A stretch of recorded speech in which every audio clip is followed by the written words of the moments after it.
The pick rates shown in this video are the odds of any given player picking one legend.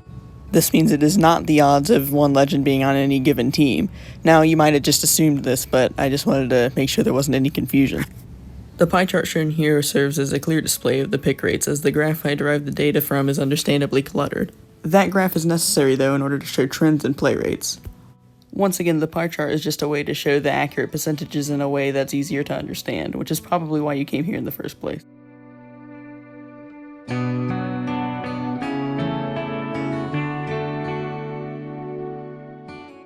This is the previously mentioned graph, and I'm sure you've seen it before if you've ever watched a play rate video. As you can see, it doesn't show exact percentages, which is why I created the pie chart. However, it does do a great job at showing trends. There are the obvious trends, such as the introduction of Seer causing every legend's play rate to go down, before the inevitable decline of his own play rate, as he is a new character, and this is what happens with every new character. Some other interesting trends include Revenant's play rate spiking significantly after receiving his wall climb buff. However, it seems to have dipped back down to where it was pre-buff for whatever reason. It is also pretty unfortunate to see that Rampart, Watson, and Crypto are all pretty significantly behind everybody else. Also, while it might not be surprising, it is still important to note that these play rates are mainly influenced, it seems, by how fun a character is, and not by how good a character is.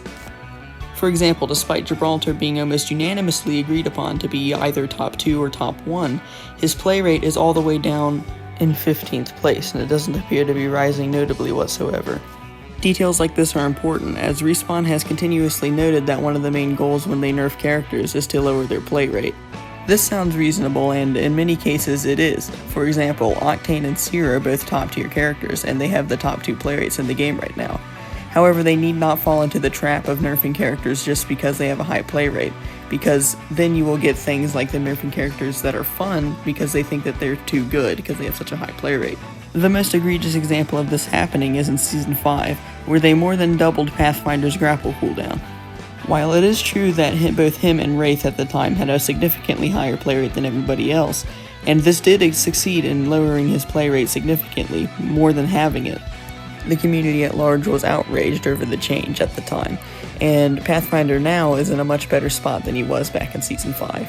Point being, while play rates are important, they shouldn't be the only thing you balance off of, and I think Respawn has gotten much better at this as the game has progressed.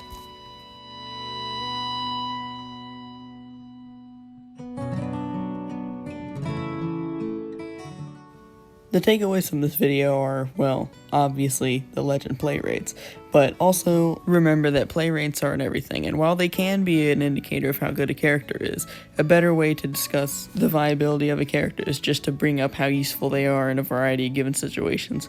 For example, if they outclass pretty much every other character in every single situation, then that's an obviously clear sign that they're overtuned. Anyway, I hope you enjoyed this little short analysis, and with that said, goodbye.